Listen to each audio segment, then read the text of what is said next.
وہ ہمارے لیے حرمت والا قرار دیا گیا۔ حرمت، حرام، حرم، حرم، اس کا معنی یہ ہے کہ ایسا مہینہ جس میں بعض ناجائز کاموں کو کرنے سے روک دیا جائے اور بعض نیک کام کرنے کی ترغیب اور ترغیب دی جائے۔ اور اس کی تاریخ کے اعتبار سے قرآن میں غور کیا جائے تو یہ تاریخی اعتبار سے تب سے مہینہ حرمت والا ہے جب سے اللہ تعالیٰ نے یہ کائنات بنائی اور کائنات کی تقسیم دن اور رات میں کی اور دنوں کی تقسیم ہفتوں میں کی اور ہفتوں کی تقسیم مہینوں میں کی اور ایک مہینے کے اندر 12 مہینے قرار دیے اور ان 12 مہینوں کے اندر اللہ رب العزت نے فرمایا کہ حرمت کے لحاظ سے 4 مہینے تمہارے لیے فرض ہیں۔ یہ سورہ توبہ کے اندر آیت نمبر 36 آپ اس کا مطالعہ کریں، مزید اس کی تفصیل آپ کو مل جائے گی۔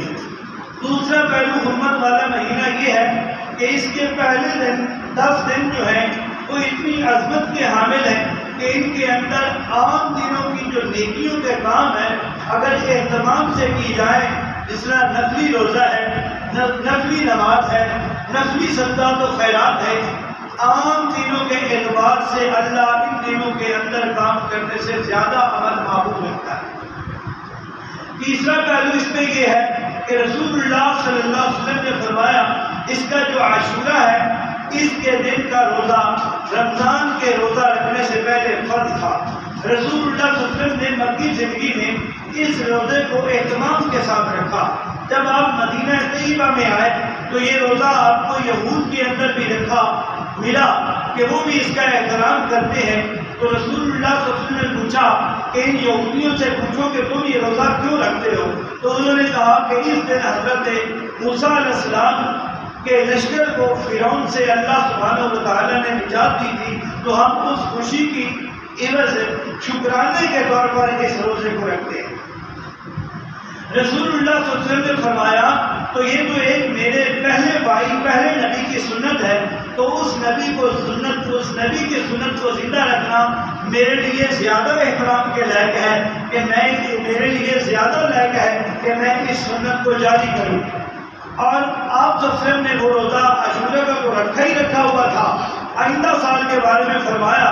کہ مجھے اگر اللہ نے آئندہ زندگی دی تو میں اس روزے کے ساتھ ایک روزہ اور رکھوں گا، چاہے ایک 9ویں کا پہلا رکھوں چاہے 11ویں کا دوسرا رکھوں، تو میں 2 روزوں کو رکھوں گا۔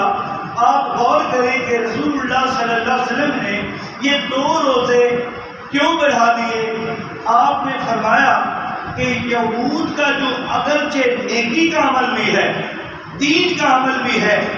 میرا جو نیکی اور دین کا عمل ہے وہ یہود کے عمل کے ساتھ مطابقت نہ کرے، ان کے ساتھ مشابہت نہ کرے۔ آپ غور کریں، جب دین کے عمل میں قوم غیر کے عمل کو ہم اپنے لیے نہیں اختیار کر سکتے، ہمارے نبی نے دین کے عمل پر بھی اتنی بات واضح کر دی ہے کہ کسی غیر قوم کا دینی مذہب، رواج، رسم، ان کی عادات، ان کے اخلاقات و معاملات اگرچہ وہ ہمارے ساتھ مطابقت کر رہے ہو تو رسول اللہ فرماتے ہیں ہم اپنے عمل کو بڑھا کر کے، ہم اپنے عمل کو کم کر کے ان کی مخالفت تو کریں گے، ان کی محبت نہیں کریں گے۔ یہ تو دین کی حالت یہ ہے۔ میرے بھائیوں، دنیا کے اعتبار سے میں اور آپ اپنی شکل کو دیکھیں، یہودیت سے ملتی ہے، اپنے کردار کو دیکھیں، کاروبار کو دیکھیں، لین دین کو دیکھیں، حالات احوال کو دیکھیں، رہنے سہنے کو دیکھیں، مکان بیٹے کو دیکھیں، معاشرہ کے اندر تجارت اور دیگر معاملات کو دیکھیں۔ ہم یہودیت کے ساتھ سکول، کالج ہو، یونیورسٹی ہو، لباس ہو، کردار میں کون سا ایسا پہلو ہے جس میں ہم ایسی قوم کی شکل و صورت نہیں اختیار کر رہے ہیں؟ جب دین کے معاملے میں ہمارا رسول ان کے دین کو نہیں پسند کر رہا تو دنیا کے معاملے میں تو ہمیں پہلے سے دور ہو جائے۔ یہ بات سمجھ آئی کہ نہیں ہے؟ یہ محرم کا پیغام ہے، یہ محرم کا پیغام ہے۔ ہمیں ہماری قوم، مذہبی قوم نے محرم کے نام پر کسی اور قوم کی طرف لگا دیا۔ میں محرم میں اور محرم سے پہلے محرم کے بعد اہل بیت کی عظمت کا قائل ہوں، محبت کا قائل ہوں، طریقت کا قائل ہوں، سنت کا قائل ہوں، ان کے ساتھ مودت کا اظہار کرتا ہوں، پیار کا اظہار کرتا ہوں، لیکن اہل بیت کے پہلے امام حضرت علی رضی اللہ تعالیٰ عنہ کا جو کردار ہے، سیرت ہے، اخلاق ہے، عبادات ہے، ریاضت ہے، حکومت ہے، سیاست ہے، لوگوں کے ساتھ آپ کا ملنا، جو میں علی رضی اللہ تعالیٰ عنہ کی طرح حاجی ہوں، میں علی رضی اللہ تعالیٰ عنہ کی طرح مجاہد ہوں، میں علی رضی اللہ تعالیٰ عنہ کی طرح عقیدہ رکھتا ہوں، میں علی رضی اللہ تعالیٰ عنہ کی طرح لوگوں کے ساتھ پیار اور محبت کے ساتھ زندگی گزارنے والا ہوں، میں صدقہ و خیرات کرنے والا ہوں، میں سخاوت کرنے والا ہوں، میں دعوت جہاد کے میدان کے اندر اتر کر کے اپنے خیال سے محبت کرتا ہوں یا رسول کی بات سے محبت کرتا ہوں۔ یہ کیا ہے میری دعوت؟ ایک چاول دکھاتا ہوں آپ کو، رسول اللہ صلی اللہ علیہ وسلم کے داماد ہیں اور ہمارے لیے محبوب ہے، پوری امت انسانیت مسلمانوں کے امام ہیں، صحابی رسول ہیں، حسن و حسین کے والد گرامی ہیں، ماں فاطمہ رضی اللہ تعالیٰ عنہ کے سرداد ہیں، رسول اللہ صلی اللہ علیہ وسلم کے محبوب نظر ہیں، اللہ تعالیٰ کے پیار والے بندے ہیں، ولی اللہ ہیں، اس میں کوئی شک نہیں ہے۔ لیکن خیبر کے میدان میں 13 قلعے ہیں، یکے بعد دیگرے قلعے فتح ہوتے چلے گئے، ایک قلعہ ایسا ہے جس کو 3 مرتبہ جہاد کی عزت کیا گیا، وہ تینوں مرتبہ فتح نہیں ہو پا رہا، لیکن رسول اللہ صلی اللہ علیہ وسلم نے فرمایا کل میں ایسے شخص کے ہاتھ میں جھنڈا قیادت عطا کروں گا کہ اللہ رب العزت سے جس کو پیار ہے یا اللہ اور اس کا رسول جن سے محبت کرتا ہے، ان دنوں میں اس راتوں میں حضرت علی رضی اللہ تعالیٰ عنہ کو آنکھوں میں دکھن تھی، بیمار تھے، خیمے میں تھے، جہاد کے میدان سے باہر تھے، رسول اللہ صلی اللہ علیہ وسلم نے صبح پیغام بھیجا علی کو بلاؤ، رضی اللہ تعالیٰ عنہ آپ کو بلایا گیا، جھنڈا تھمانے کی باری آئی، حضرت علی رضی اللہ عنہ نے عارضہ پیش کیا، اللہ کے رسول نے اپنی لعاب مبارک کو آپ کی آنکھوں میں لگایا، آنکھیں سیدھی ہو گئی، تندرست ہو گئی، اللہ اکبر۔ حضور صلی اللہ علیہ وسلم نے فرمایا علی اب اس لشکر کی قیادت آپ کریں گے، اللہ آپ کے ہاتھ میں فتح دیں گے، یہ دعائے رسول کے ساتھ آگے بڑھتے ہیں۔ لیکن رسول اللہ صلی اللہ علیہ وسلم نے بلایا اور کہا کہ علی ایک بات یاد رکھنا، اس جہاد سے افضل بات کی بھی میں تمہیں تلقین کرتا ہوں، جہاد سے افضل بات۔ اب آپ غور کریں کہ وہ جہاد سے کون سی بات افضل ہو سکتی؟ جب اس بات کو سوچا جاتا ہے، سمجھا جاتا ہے، پرکھا جاتا ہے تو جہاد اس کا ایک گوشہ نظر آتا ہے، جہاد اس کو قائم کرنے کے لیے ایک نظام نظر آتا ہے، جہاد کلی اسلام و ایمان نہیں نظر آتا، کلی اسلام و ایمان وہ نظر آتا ہے جو دعوت و تبلیغ کا کام ہے۔ حضرت علی کو بلا کے کہا علی اگر تیری تلوار کی زد میں آ کے کوئی مشرک مارا گیا تو وہ مشرک مر جائے گا، اگر تیری تلوار سے پہلے اگر تیری دعوت قبول کر کے وہ مسلمان ہو جاتا ہے تو صرف 100 اونٹوں سے بہتر کر لیا ہے۔ اس سے کیا پتا چلا کہ تلوار مارنے سے پہلے دعوت دے دی، تلوار مارنے سے پہلے دعوت دے دی۔ تو یہ دعوت و تبلیغ کا کام تو میدان کارزار میں بھی ہے۔ میری اتنی تمہید باندھنے کا مقصد کیا ہے؟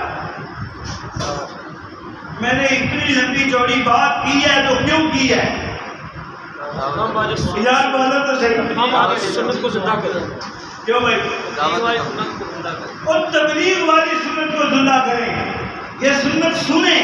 یہ سنت سنیں، یہ سنت یاد کریں۔ اس سنت کے پیچھے اللہ رب العزت نے دین کا احیاء رکھا ہے، بلندی رکھی ہے، عظمت اور مقام رکھا ہے، اللہ کے وعدے آتے ہیں اس سنت کو پورا کرنے پر۔ من ینصر اللہ جو کوئی اللہ کی سنت کی مددگار کرنے کے لیے آتا ہے ینصرکم اللہ، اللہ اس کی مدد کرتا ہے۔ مجھے اور آپ کو مدد کہاں کی ضرورت ہے؟ مجھے میرا کام بن جائے وہاں مدد کی ضرورت ہے، میری بیوی اچھی ہو جائے وہاں مدد کی ضرورت ہے، میری اولاد نیک ہو جائے وہاں مدد کی ضرورت ہے، میرے کاروبار کو 4 چاند لگ جائے وہاں مجھے مدد کی ضرورت ہے۔ اللہ کہتے ہیں تسی دین دا کام کرو، میں تواڈے ہر کام وچ تواڈی مدد کراں۔ سبحان اللہ۔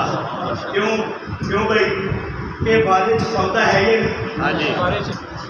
یہ بارے میں سودا ہے تو ہم ابھی بھی اپنی سستی اور کاہلی قبول کریں۔ ابھی بھی ہمارے پاس موقع ہے کہ سستی اور کاہلی کو دور کریں۔ میرے بھائیوں، یہ اختتام کو مجلس پہنچ رہی ہے۔ اس مجلس کے اندر آج الحمدللہ عصر سے لے کر عشاء تک آپ میں سے بہت سارے دوست آ کے شامل ہوئے، کچھ ابھی شامل ہوئے، جس کو خلاصہ کر جس کا مقصد میں نے آپ کو چند منٹوں میں پیش کر دیا ہے۔ اور اس کے بعد الحمدللہ دعا کرتے ہیں ہمارے بہت ہی درینہ دوست ساجد علی، ان کے بہت ہی پیار والے محبت والے بھائی رانا محمد حفیظ ایڈوکیٹ کل ایک جنازے میں شرکت کے لیے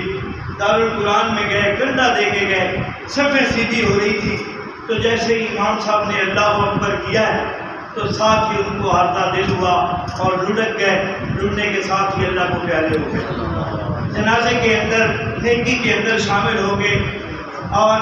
اللہ کو پیارے ہو رہے ہیں۔ یقیناً یہ خاتمہ بالخیر ہے، یہ ایسا خاتمہ ہے جس کی گواہی ہزاروں لوگوں کے سامنے ہے۔ یقیناً اللہ اپنے بندے کے گمان کے مطابق اس کے ساتھ فیصلہ فرماتے ہیں۔ ہمارا اس بندے کے بارے میں گمان ہے کہ اللہ کو نیک سارے اس کی کوئی نیکی اللہ کو منظور، اسی طرح اللہ اگلی ساری منزلوں کے اندر اس کے لیے آسانی فرمائے۔ رانا محمد حفیظ ایڈوکیٹ اللہ تعالیٰ جہاں لیٹے ہیں، اور اسی طرح ہمارے بہت سارے بھائی دوست جن کے ہاں گھروں میں بزرگ بیمار ہیں، میرے بھائی ہیں چھوٹے وحید اشرف صاحب اور نوید اشرف صاحب کی دادی محترمہ ہمارے ساتھ امداد لوگوں کے ساتھ بڑی محبت پیش کرتی ہے۔ اللہ ان کو صحت والی ایمان والی زندگی دے اور ان کے عارضے دور فرمائے۔ اسی طرح ہمارے بہت سارے لوگ جاننے والے جو گھروں کے اندر ہمارے مولانا محمد داؤد صاحب جامعہ صفیہ کے لائبریرین، ان کی والدہ صاحبہ وفات پا گئی ہیں، اور مجھے بہت سارے دوست یاد ہیں لوگ غم کے لیے دعا کے لیے آتے رہتے ہیں۔ صبح و شام یہاں ایک جنگ گھٹا رہتا ہے، لوگوں کے گھروں کی پریشانی ہیں، فتنے ہیں، کئی قسم کے فتنے ہیں۔ ایک ہمارے بھائی شاہد علی وہ بہت پریشان ہیں اپنے معاملات میں، اللہ تعالیٰ سب کے لیے دعا فرمائے۔ بابا جی ابراہیم صاحب آ رہے ہیں، ان کی بیٹی کو عارضہ ہے، ان کے لیے سے علاج فوت ہو گئے ہمارے کتنے ہمارے بھائی، ہمارے ایک دوست یاسین صاحب ڈرائیور، اور اس طرح ہمارے ایک بھائی احمد صاحب نیچے ACU کے کام، نوجوان ہوتے ہیں۔ اللہ اکبر، اللہ رب العزت نے